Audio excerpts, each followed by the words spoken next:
Okay. ഇതുവരെ നമ്മൾ പറഞ്ഞു നിർത്തിയിരുന്നത് നമ്മൾ ഒരു കോർ എടുത്തു, അതിനെ കോൺസെൻട്രേറ്റ് ചെയ്തെടുത്തു. Then that concentrated ore subjected to oxidation. Two types of oxidation process. We can oxidize the compound either by calcination method or by roasting method. Okay, അപ്പം നമ്മുടെ കയ്യിൽ ഇപ്പം ഇരിക്കുന്നത് എന്താണ്? ഓക്സൈഡ് ഫോമിലുള്ള ഓറിനാണ് കയ്യിലിരിക്കുന്നത്. അപ്പം മെറ്റൽ ഓക്സൈഡ്സ് ആയിട്ടാണ് നമ്മളിൻ്റെ കയ്യിലിനി ഇരിക്കുന്നത്. ഇനി നെക്സ്റ്റ് പ്രോസസ് എന്ന് പറയുന്നത് എന്താണ്? We have to convert that oxide ores into their corresponding metal. നമുക്ക് മെറ്റൽ എക്സ്ട്രാക്ഷൻ ആണ് നമ്മൾ നോക്കുന്നത്. അപ്പോൾ so what we have to do? We have to convert that oxide ores into corresponding metals. This can be done by several methods, and the whole reduction process of metal oxides into corresponding metals are classified under the category of smelting. Okay, but smelting process naathu endana nadakkunnathu? We are converting the oxide ores into corresponding metals, and we can adopt different methods for reduction. Okay, initially we will discuss about reduction of metal oxides by carbon.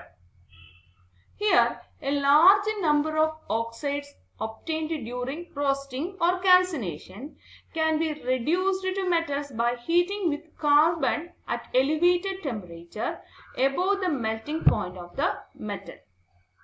That is above 100 degrees Celsius. Sorry, preferably greater than 1000 degrees Celsius. അപ്പോൾ 1000 degrees melting പോയിന്റിനേക്കാളും ഉയരത്തിൽ നമ്മൾ എന്ത് ചെയ്യണം? Heat ചെയ്യണം. Okay, and this process is called smelting. Smelting or reduction of metal oxides by carbon. Okay, here the carbon and carbon monoxide എങ്ങനെയാ produce ചെയ്യുന്നത് നോക്കിക്കേ? By the incomplete combustion of carbon. അപ്പൊ carbon നമ്മൾ വെച്ച് heat ചെയ്യുന്നു, പക്ഷെ കുറച്ച് carbon എന്തായിട്ട് മാറില്ല? കംപ്ലീറ്റ് ഓക്സിഡേഷൻ നടന്ന കാർബൺ ഡയോക്സൈഡ് ആയിട്ട് മാറില്ല, പാർഷ്യലായിട്ട് നടന്ന കാർബൺ മോണോക്സൈഡ് ആയിട്ടായിരിക്കും മാറുന്നത്. അപ്പം both this carbon and carbon monoxides are good reducing agents. Okay, so what will happen during smelting process using carbon and carbon monoxide, which is produced by the incomplete combustion of carbon, reduce the oxide into free metal. Okay, ഇവിടെ നോക്കാം, നമ്മളിവിടെ charcoal അല്ലെങ്കിൽ call ആണ് use ചെയ്യുന്നത്. Iron oxide എന്തായിട്ട്? Fe2O3 എന്തായി മാറുന്നു? കാർബണുമായിട്ട് ഹീറ്റ് ചെയ്യുമ്പോഴത്തേക്കും it will converted into iron plus carbon monoxide. വീണ്ടും ഇതിനകത്ത് അയൺ ഓർ പാർട്ടിക്കിൾസ് ആണ്. ഈ കാർബൺ മോണോക്സൈഡ് വീണ്ടും എന്തായിട്ട് റിയാക്ട് ചെയ്യുന്നു? Fe2O3 ആയിട്ട് റിയാക്ട് ചെയ്ത് it will converted into iron and carbon dioxide. Here you can see both carbon and carbon monoxide acts as reducing agents. Okay, similarly lead oxide in the smelting process nathum idupolla similar reactions namukku kaanan pattum. Both carbon and carbon monoxides acts as the reducing agents. Okay, then another important term is that flux. Flux എന്ന് പറയുന്ന ഒരു അഡീഷനും കൂടെ, flux എന്ന് പറയുന്ന ഒരു മെറ്റീരിയലും കൂടെ നമ്മൾ എന്തിന് ഉപയോഗിക്കാറുണ്ട്? സ്മെൽറ്റിംഗ് പ്രോസസ്സിൽ യൂസ് ചെയ്യാറുണ്ട്. അപ്പം മറ്റേത് എന്താണ് പറഞ്ഞത്? കാർബൺ വെച്ച് ഹീറ്റ് ചെയ്യുന്ന മാത്രം നമ്മൾ പറയുന്നത്. കാർബൺ കൂടാതെ അതിനൊപ്പം തന്നെ നമ്മൾ എന്തും കൂടെ ആഡ് ചെയ്യാറുണ്ട് സ്മെൽറ്റിംഗ് പ്രോസസ്സിൽ? ഫ്ലക്സും ആഡ് ചെയ്യാറുണ്ട്. അപ്പം പിന്നെ ഓരോ സ്റ്റേജസിലും കോൺസെൻട്രേഷനകത്താണെങ്കിലും കാൽസിനേഷൻ അല്ലെങ്കിൽ റോസ്റ്റിംഗ് പ്രൊസീജിയറിനാണെങ്കിലും സ്മെൽറ്റിങ്ങിനകത്താണെങ്കിലും ഇവിടെ എല്ലാം നമ്മൾ ചെയ്യുന്നതെന്ന് പറഞ്ഞു കഴിഞ്ഞാൽ അതിനകത്തുള്ള ഓർ പാർട്ടിക്കിൾസിന്റെ കോൺസെൻട്രേഷൻ കൂട്ടി കൊണ്ടുവരിക ചെറിയ കെമിക്കൽ റിയാക്ഷൻസിലൂടെ. അതുപോലെ തന്നെ പ്രധാനപ്പെട്ട മറ്റൊരു ഘടകമാണ് അതിനകത്തുള്ള ഇംപ്യൂരിറ്റീസിനെ റിമൂവ് ചെയ്യുക. പല രീതിയിലാണ് നമ്മൾ ഇംപ്യൂരിറ്റീസിനെ റിമൂവ് ചെയ്യുന്നത്. ഇപ്പോൾ വോളറ്റൈൽ ഇംപ്യൂരിറ്റീസിനെയൊക്കെ നമുക്ക് കുറേ അധികം നമുക്ക് റോസ്റ്റിംഗ് കാൽസിനേഷൻ വഴി റിമൂവ് ചെയ്യാൻ പറ്റും. പക്ഷെ എന്നിരുന്നാലും കുറെ എണ്ണം വോളറ്റൈൽ അല്ലാത്ത ഇംപ്യൂരിറ്റീസ് ഒക്കെ അതിനകത്ത് കാണും. ഓക്കെ, അപ്പം ആ ഒരു ഇംപ്യൂരിറ്റീസിനെ റിമൂവ് ചെയ്യാനായിട്ടാണ് നമ്മൾ ആരെ ആഡ് ചെയ്യുന്നത്? ഫ്ലക്സിനെ ആഡ് ചെയ്യുന്നത്. Okay, Flux is an additional substance which is added to the ore, which then combines with the impurities to form easily fusible product known as slag. Okay, അപ്പോൾ flux എന്ന് പറയുന്ന ഒരു additional substance ആണ് which is added to the ore, which then combines with the impurities to form easily fusible product known as slag. അപ്പം ഫ്ലക്സും ഇംപ്യൂരിറ്റീസും ചേർന്ന് കഴിഞ്ഞാൽ എന്തുണ്ടാവും? Fusible product എന്ന് പറഞ്ഞാൽ എന്താ? മെൽറ്റ് ചെയ്ത് ഇങ്ങനെ ഒരു ലിക്വിഡ് ഫോമിലുള്ള ഒരു പ്രോഡക്റ്റ് ഉണ്ടാവും. അതിനെയാണ് നമ്മൾ എന്തെന്ന് പറയുന്നത്? സ്ലാഗ് എന്ന് പറയുന്നത്. അതിനെ നമുക്ക് ഒരുമിച്ച് റിമൂവ് ചെയ്യാനായിട്ട് സാധിക്കും. ഓക്കെ, അപ്പൊ ഫ്ലക്സും ഇംപ്യൂരിറ്റീസും ചേർന്നുണ്ടാകുന്ന പ്രോഡക്റ്റിനെ പറയുന്ന പേരാണ് സ്ലാഗ്. ഇതെല്ലാം ക്വസ്റ്റ്യൻസിന് എക്സാമിനേഷന് ചോദിക്കാവുന്ന ടേംസ് ആണ്. What is slag? What is slag? Okay, flux എന്താണ്, സ്ലാഗ് എന്താ ഒക്കെ ചോദിക്കാവുന്ന ക്വസ്റ്റ്യൻസ് ആണ്. Slag is not soluble in molten metal.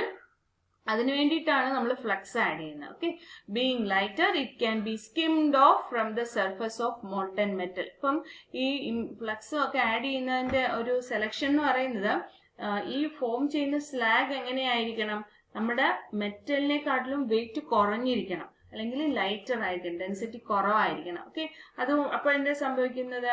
ഇതിന്റെ സ്ലാഗ് ഫോം ചെയ്യുന്നത് നമ്മളുടെ ഇതിന്റെ മുകളിലായിട്ട് നിൽക്കും. മെറ്റലിന്റെ മുകളിൽ, മോൾട്ടൺ മെറ്റലിന്റെ മുകളിലായിട്ടായിരിക്കും സ്ലാഗ് നിൽക്കുന്നത്. Okay, the choice of flux depends upon the impurities present in the ore. Okay, flux selection of flux നമുക്ക് നോക്കുന്ന എങ്ങനെയാണ്? ഇംപ്യൂരിറ്റീസിന്റെ നേച്ചറിനനുസരിച്ചിട്ടാണ്. അസിഡിക് ഇംപ്യൂരിറ്റീസ് ആണെങ്കിൽ, acidic impurities such as silica, P2O5 etcetera ആണെങ്കിൽ ഉള്ളതെങ്കിൽ നമ്മൾ എന്ത് ഉപയോഗിക്കും? ബേസിക് ഫ്ലക്സസ് യൂസ് ചെയ്യും. Like calcium oxide, magnesite, haematite etcetera. അവരെയൊക്കെ ആയിരിക്കും നമ്മൾ യൂസ് ചെയ്യുന്നത്. ഓക്കെ, അപ്പൊ അവിടെ നടക്കുന്ന റിയാക്ഷൻ നോക്കിക്കേ. സിലിക്ക എന്ന് പറയുന്നത് എന്താണ്? This is an example of acidic flux, acidic impurity. Acidic impurity ആണോ നമ്മുടെ ഇതിനകത്തുള്ളെങ്കിൽ നമ്മൾ ലൈമ ആയിട്ടുള്ള ബേസിക് ഫ്ലക്സ് നമ്മൾ ആഡ് ചെയ്യും. ആൻഡ് സ്ലാഗ് എന്തായിട്ട് മാറും? കാൽഷ്യം സിലിക്കേറ്റ് ആയിട്ട് മാറും. ഇതുപോലെ തന്നെ ബേസിക് ഇംപ്യൂരിറ്റീസ് ആണ് നമ്മുടെ ഓറിനകത്തുള്ളതെങ്കിൽ, like calcium oxide, FeO, MgCO3 ഇതുപോലുള്ള ബേസിക് ഇംപ്യൂരിറ്റീസ് ആണെങ്കിൽ നമ്മൾ എന്ത് ആഡ് ചെയ്യും? Acidic fluxes are added. Okay, acidic ഫ്ലക്സസിന് എക്സാമ്പിൾ ആണ് സാൻഡ്, സിലിക്ക, അതുപോലെ തന്നെ ബൊറാക്സ്. ഇവരെയൊക്കെ ആഡ് ചെയ്ത് കഴിയുമ്പോൾ നമുക്ക് iron oxide FeO plus SiO2 സിലിക്കയായിട്ട് റിയാക്ട് ചെയ്യുമ്പോഴത്തേക്കും അയൺ സിലിക്കേറ്റ് ഫോം ചെയ്യുന്നൊക്കെ which can be skimmed off. Okay, ഇത് ഈ ഒരു സ്മെൽറ്റിംഗ് പ്രോസസ്സ് നടക്കുന്നത് റിവർബറേറ്ററി ഫർണസിലോ ബ്ലാസ്റ്റ് ഫർണസിലോ അല്ലെങ്കിൽ റിട്ടോർട്ട് ഫർണസുകളിലോ ആണ്. ഓക്കെ, ഇനി ഈ റിട്ടോർട്ട് ഫർണസ് ഉപയോഗിക്കുന്ന, പുതിയൊരു പേരാണ് റിട്ടോർട്ട് ഫർണസ്. റിട്ടോർട്ട് ഫർണസ് ഉപയോഗിക്കുന്നത് വോളറ്റൈൽ നേച്ചർ ആയിട്ടുള്ള വോളറ്റൈൽ മെറ്റൽസിനെയാണ് നമുക്ക് കിട്ടേണ്ടതെങ്കിൽ നമ്മൾ റിട്ടോർട്ട് ഫർണസ് ആണ് യൂസ് ചെയ്യുന്നത്. In the case of metals which are volatile in nature, for example zinc, smelting cannot be done in an open furnace. In such cases, reduction of oxide is carried out in fire clay retorts. A vertical retort is now in common use. Here, the heating is done by producer gas. ഇനി ഈ ഒരു പ്രോസസ്സിന്റെ ഒരു drawback ഉണ്ട്. Reduction of metal oxides by carbon ഒരു ഇതുണ്ട്. നമ്മളിവിടെ temperature specify ചെയ്തിട്ടുണ്ട് greater than 1000 degree Celsius എന്ന്. പക്ഷെ നമുക്ക് ഈ ഒരു it is to be noted that reduction with carbon is practised only if the required temperature is achieved conveniently. Okay, നമുക്ക് ആ ഒരു ടെമ്പറേച്ചർ അച്ചീവ് ചെയ്യുന്ന കണ്ടീഷൻസിൽ മാത്രമേ നമുക്ക് എന്ത് ചെയ്യാൻ പറ്റുള്ളൂ? ഈ കാർബൺ വെച്ചിട്ടുള്ള റിഡക്ഷൻ പ്രോസസ്സ് നടക്കാൻ പറ്റുള്ളൂ.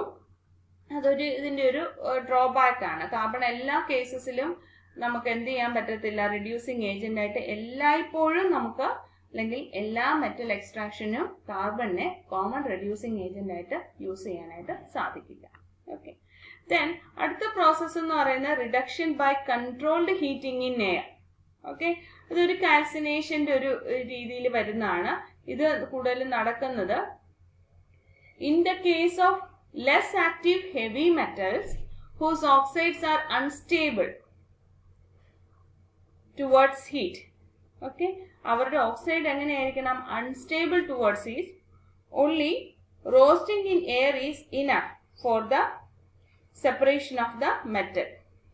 ഓക്കെ, അപ്പൊ അങ്ങനെ വരുന്ന കണ്ടീഷനാണെങ്കിൽ നമ്മൾ എടുക്കുന്നതാണ്. For example, roasting of sulphide of mercury. ഈ സൾഫൈഡ് ഓഫ് മെർക്കുറിക്ക് പറയുന്ന മറ്റൊരു പേരാണ് സിന്നബാർ. ഓക്കെ, ഈ സിന്നബാറിനെ നമ്മൾ എന്ത് ചെയ്താൽ മതി? റോസ്റ്റിങ്ങിന് വിധേയമാക്കിയാൽ ഡയറക്റ്റ് നമുക്ക് എന്ത് സംഭവിക്കും? മെർക്കുറി തന്നെയായിട്ട് നമുക്ക് കിട്ടും. Mercuric sulphide on oxidation or roasting, it will reduced into mercury and sulfur dioxide. Okay, mercury vapors are condensed to the liquid state in the condensing chambers, and the process is known as air reduction process. Air ആണ് ഇവിടെ reducing agent ആയിട്ട് act ചെയ്യുന്നത്. Okay, ഇവിടെ here air acts as a reducing agent. അപ്പൊ ഇതിനെ നമ്മൾ എന്തായിട്ട് പറയുന്നു? എയർ റിഡക്ഷൻ പ്രോസസ് എന്ന് പറയുന്നു. ഇതിന് ഉപയോഗിക്കുന്ന ഫർണസിന്റെ പേരെന്താ നോക്കി? Idrian furnace. Idrian furnace is used for the process. Okay, now similarly sulfide ores of several metals such as lead, copper, antimony may be first roasted in limited supply of air to partially convert them into oxides. Then their partial conversion ആണ് നടക്കുന്നത്. These are further roasted in the absence of air when the sulfides and oxides formed react to give metals. നോക്കാം, ഇവിടെ നോക്കാം, Cu2S copper sulphide. ഇവിടെ നോക്കാം, ഇവിടെ calcination അല്ലെങ്കിൽ നമുക്ക് പറയാം എന്താണ്? Roasting at limited supply of air നടക്കുമ്പം ഈ Cu2S പാർഷ്യലായിട്ട് പിന്നെ എന്തായി മാറും? Cu2O ആയിട്ട് മാറും, ഓക്സൈഡ് ആയിട്ട് മാറും. കുറച്ച് Cu2O പിന്നെന്താണ്? Cu2S ആയിട്ട് നിൽക്കും. കുറെ Cu2S ആയിട്ട് നിൽക്കും, കുറെ Cu2O. പാർഷ്യൽ കൺവേർഷൻ ആണ് നടക്കുന്നത്. എന്നിട്ടോ ഇവര് തമ്മിൽ റിയാക്ട് ചെയ്യും. Cu2Oയും Cu2Sഉം തമ്മിൽ റിയാക്ട് ചെയ്യും. ഹിയർ എന്താണ്? ഇൻ ദ ആബ്സെൻസ് ഓഫ്, ഇവിടെ റോസ്റ്റിംഗ് ആണ്. In the absence of air നടന്ന എന്തായി മാറും? കോപ്പറും സൾഫർ ഡയോക്സൈഡും ആയിട്ട് മാറും. ഓക്കെ, അതാണ് sulphide ഓർസ് of several metals roasted in A limited supply of air to partially convert them into oxides. These are further roasted in the absence of air when the sulfides and oxides formed react to give the metals. Okay, ഇനി ഈ ഒരു പ്രോസസ്സിനെ പറയുന്ന പേരാണ് self reduction process. ഇവിടെ നമ്മൾ separate reducing agents ഒന്നും നമ്മളിവിടെ add ചെയ്യുന്നില്ല. ഇവിടെ എന്താ നടക്കുന്നത്? സെൽഫ് റിഡക്ഷൻ പ്രോസസ് ആണ് നടക്കുന്നത്. ഓക്കെ, ഇനി അടുത്ത മറ്റൊരു ടൈപ്പിലുള്ള സ്മെൽറ്റിംഗ് പ്രോസസ് ആണ് ഇലക്ട്രോമെറ്റലർജി. The carbon reduction methods are not applicable for chemically active metals such as alkali metals, alkaline earth metals, aluminum, etc. ഇവിടെ in this case heat very strongly. ഇവിടെ എന്താ ചെയ്യുന്നതെന്ന് വെച്ച് കഴിഞ്ഞാൽ heat very strongly with carbon to reduce them into metals. But at high temperatures, these metals combine with carbon to form carbides. Hence, these metals are extracted by electrolysis of their oxides, hydroxides or chlorides in fused state. The metal is liberated at the cathode. Okay. ഇവിടെ നടക്കുന്നത് hydroxides and chlorides ആയിട്ട് മാറും, and metal is liberated at the cathode.